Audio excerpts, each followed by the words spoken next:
esta es una de las principales enseñanzas del Mahamudra. Es que no somos entidades separadas del campo de la experiencia. No existe una línea, una barrera que separe el mundo del supuesto yo. No hay forma de entrar o salir del mundo, ni siquiera un yogi viviendo en una cueva. Esos yogis o monjes o ermitaños dependen de agua, sol, oxígeno, de un suelo, de un montón de condiciones, abrigo, condiciones del clima. De hecho, también dependen de unas enseñanzas, porque sin ellas seguramente no hubiesen ido ahí a la montaña a practicar, de un señalamiento. Hay una inmensa conectividad y un surgir vincular constante. Eso es lo que hay, un flujo, un intercambio, y a eso llamamos mundo. Dentro de ese flujo, ninguna de las cosas son entidades aislables que existen por sí mismas. Nada existe por sí mismo, todo existe en interrelación. La pratitya samutpada, la originación interdependiente. En esta perspectiva hay dos posibilidades. Una es en la que despertás y reconoces la verdadera naturaleza de la mente, y la otra es en la que nos basamos en la creencia de que somos entidades separadas, o sea, tenemos que construir una creencia de que somos algo fijo, constante, de que todo lo hacemos por nosotros mismos y no sostenidos por algo más. Entonces, en esta exploración podemos descubrirnos, podemos llegar a encontrarnos como apertura, sin forma, pero como puro potencial, y no como una cosa, no siendo cosa, no como algo fijo. Las emociones, los pensamientos, las sensaciones, la forma física, sin duda están ahí, pero no podemos atraparlas, no podemos asirlas, porque no permanecen, son un flujo, son como arena que se desgrana continuamente. Y como cuando vemos un arco iris, sin duda está ahí, los colores los vemos, están ahí, pero no los podemos, son inagarrables, no podemos decir que son una cosa, son un surgir en interdependencia, en relación entre la luz, la humedad, la lluvia, el sol, la atmósfera, y más cosas tal vez.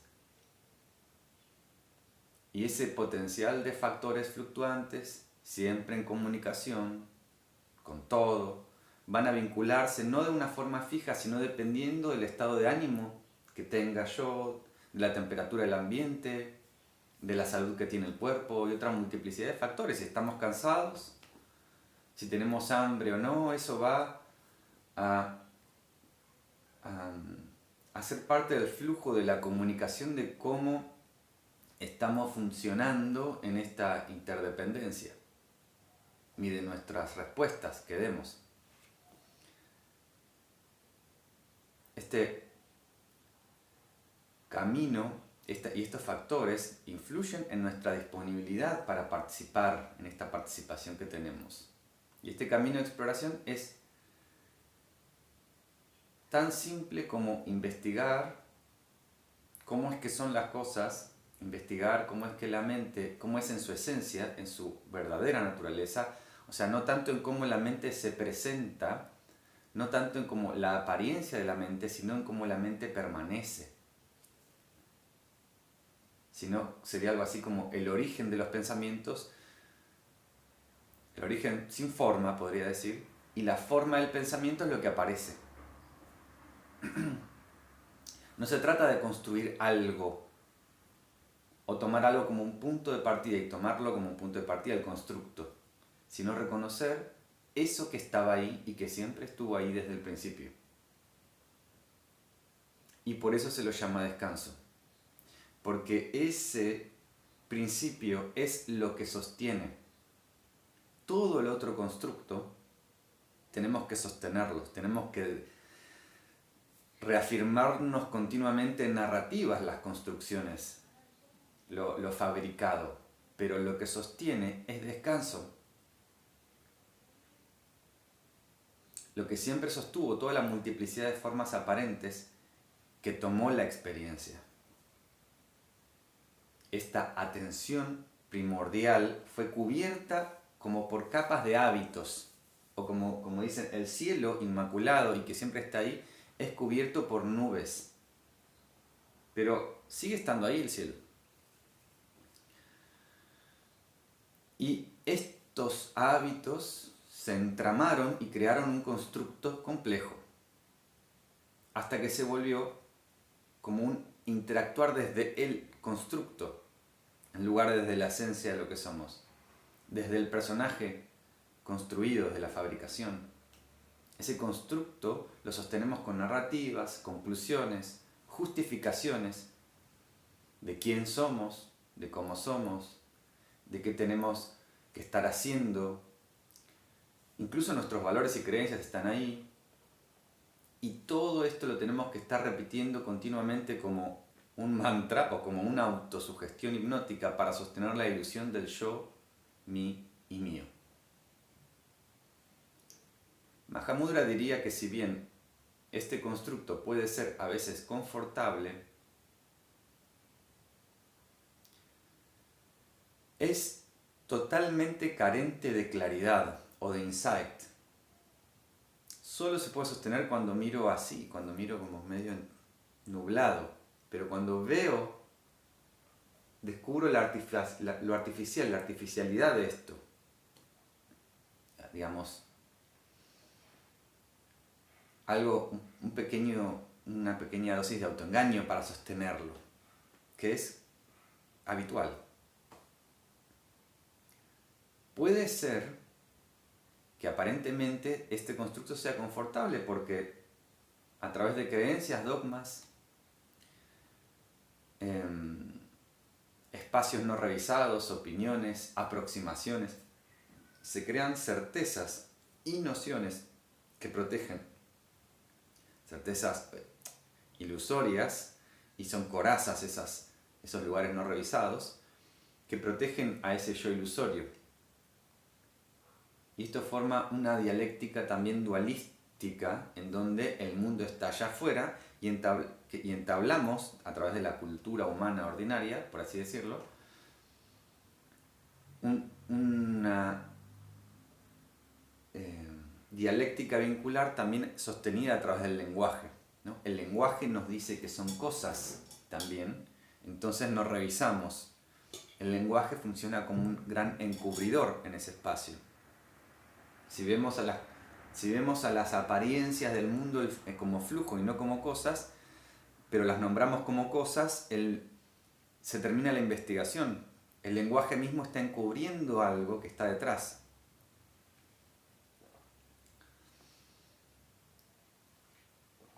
Entonces, dentro de ese campo del lenguaje reside el enredo de las interpretaciones, que son siempre, todas las interpretaciones, un reduccionismo de lo inefable, un reduccionismo de algo, del milagro, del misterio.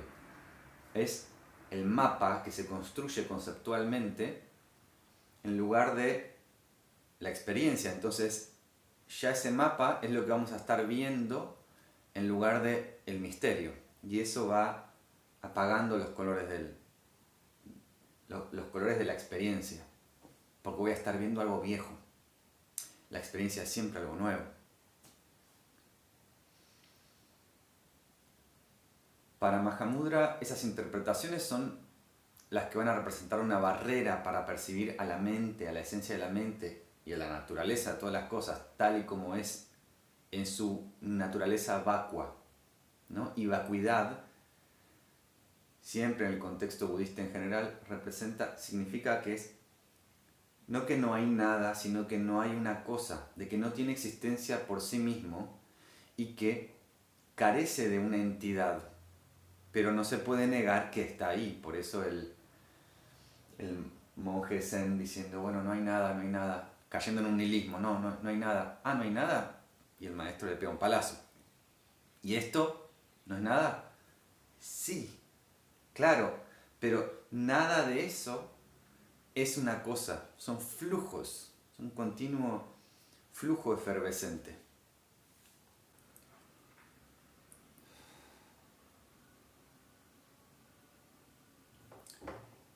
Mahamudra significa gran sello o el gran gesto. Es como el sello de un rey, de la autoridad definitiva. Esta es la metáfora y lo que significa es que no necesita aval de algo más que de sí misma. La vacuidad no necesita ser señalada, ensalzada, que le canten alabanzas. Porque la verdad o la realidad última, aún sin palabras, se sostiene a sí misma. Hoy se me ocurrió un chiste que es, ¿qué pasa cuando un budista muere? Deja de ser budista. El budismo, el taoísmo, las formas, lo ceremonial, los dogmas, son un artificio, pero que apuntan hacia un lugar, en el mejor de los casos. Pero lo que sostiene, lo que está de base, eso que no tiene nombre, eso permanece. No necesita ninguna referencia externa o que alguien lo defienda para ser.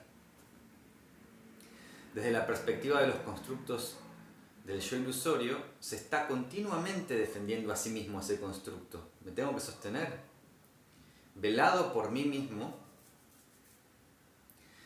Y eso se sostiene también como de qué saco, cómo saco beneficio para mí, cómo me puedo hacer bien a mí, a qué. Porque cuando me pongo a examinar no hay nada. Y esto, o cómo puedo beneficiar a los míos, a mi gente, ¿no? Desde el desconocimiento de lo que soy se puede concebir esa lógica, ¿no?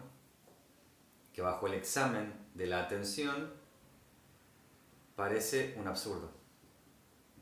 Hoy en día estamos tan introyectados de estos mismos discursos caritativos que funcionan como una propaganda perfecta o un sistema de marketing perfecto para generar una adhesión, como una adhesión al mayor bien o al mayor compasivo, ¿no? Esta ONG es para todos, o el discurso de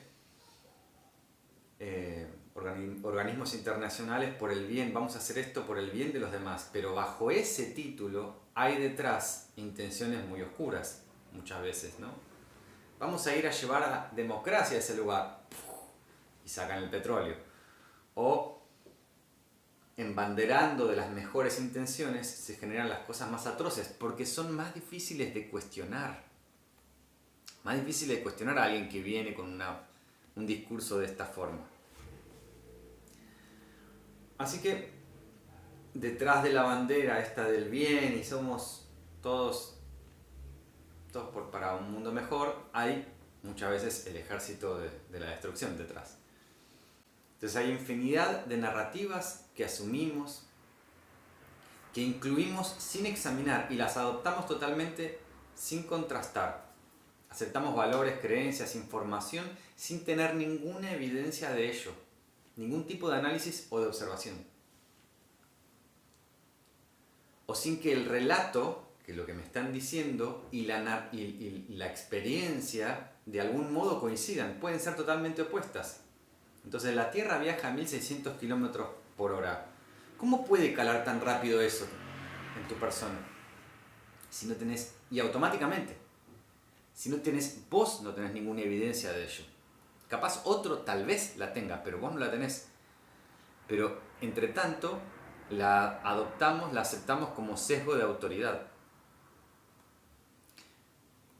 Las narrativas describen desde dónde venimos, hacia dónde vamos, qué es importante, ¿no? Desde el Big Bang, luego viene el mono y luego viene toda tu familia con una historia, y son narrativas que adoptamos y asimilamos enseguida.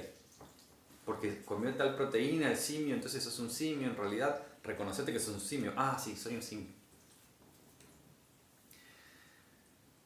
Entonces estas narrativas incluyen cómo deberíamos vivir, qué es lo que significa calidad de vida, dónde deberíamos vivir, cerca de la naturaleza, porque ahora está de moda decir que hay una naturaleza que está en otro lugar, que no es acá, y hay algo que son los arbolitos. Ahora los arbolitos son la naturaleza, vayan a vivir ahí, y eso es la nueva zanahoria, ¿no? Y que deberíamos comer así, y esto es más saludable, y esta ensalada, cómo mejorar esa calidad de vida, y descripciones similares.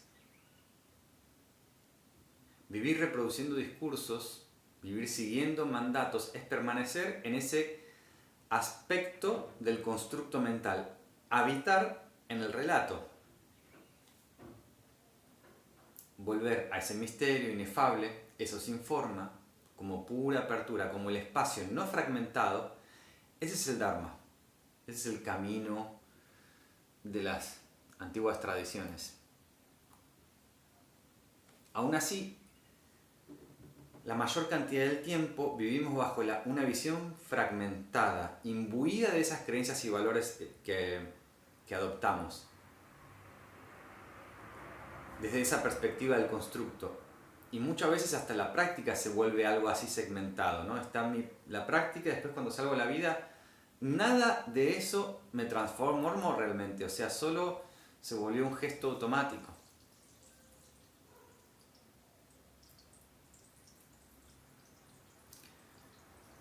Entonces,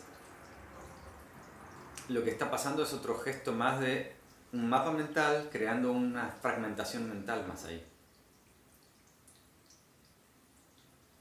A veces, incluso las enseñanzas de distintas tradiciones pueden generarnos una sensación de control. Y esta es la trampa, ¿no? De que yo sé exactamente lo que está pasando, estoy en control de esto, sé lo que va a pasar. En realidad es la disolución del gestionador lo que se devela. En ese caso, la claridad es opacada. Y es opacada por el análisis. La claridad es el océano de disolución del ego que cree gestionar. El yo que cree pensar. El yo que cree que es el autor del pensamiento. En la experiencia sensible, las circunstancias aparecen dentro del flujo, dentro del campo de la experiencia. Así como un pensamiento también aparece en el campo. Aparece, no lo hago. El análisis sin la entrega puede ser una forma de reificación, de cosificación. Otra vez me volví cosa. De ese supuesto yo que dice estoy acá y yo hago las cosas, y yo hago que las cosas pasen, y yo hago las cosas bien.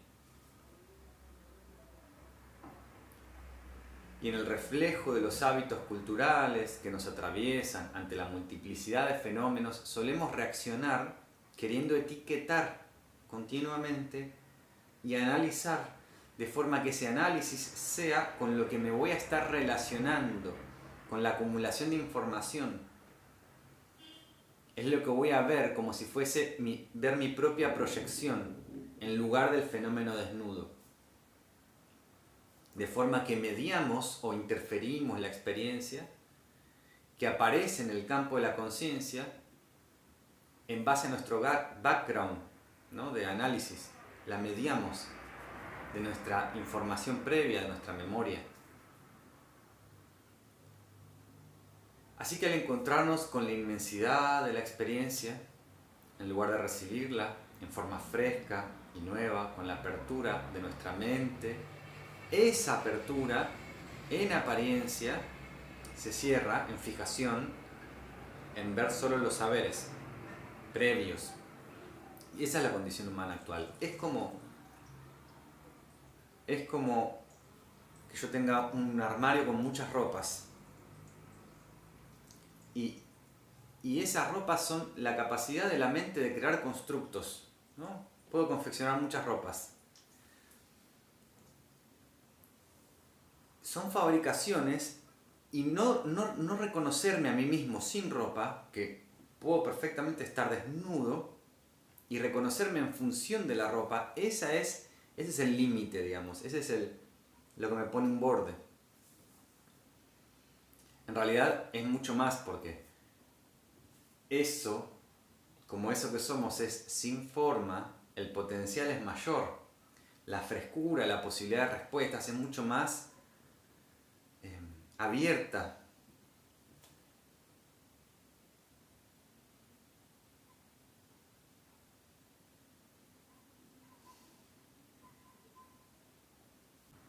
La práctica es fundamentalmente una invitación para relajarnos de nuestros patrones, de nuestras tensiones habituales que interfieren con esa escucha.